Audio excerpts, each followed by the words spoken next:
London has just marked the 5th anniversary of the attacks. 52 people were killed when 4 suicide bombers attacked the capital's transportation network. The shock was compounded when it emerged that the attackers, captured here on surveillance cameras before the attacks, were British Muslims, so-called homegrown terrorists. MJ Gohel of the Asia Pacific Foundation says the threat of another similar attack is severe.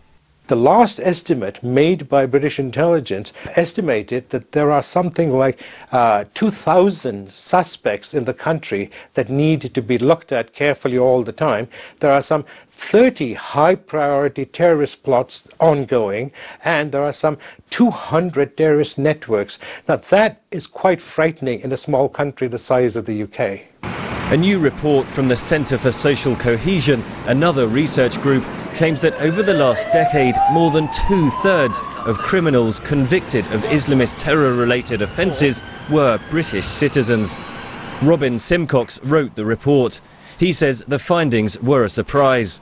A lot of them passed through higher education, a lot of them had jobs, and a lot of them actually weren't connected to Al-Qaeda whatsoever, and we often tend to be very Al-Qaeda focused. A few days after the 7/7 anniversary, 3 British citizens from London were convicted of planning suicide attacks on airliners flying between Britain and the United States. Theirs was not the only plot. Since 2005, security services have succeeded in thwarting a number of terror plots in Britain, says MJ Gohel. Even though to a large extent an individual may be homegrown, there is a foreign dimension. The ideology is very much that of Osama bin Laden and Al-Qaeda and the global jihad movement. The daily fear that London commuters faced following the attacks has now passed.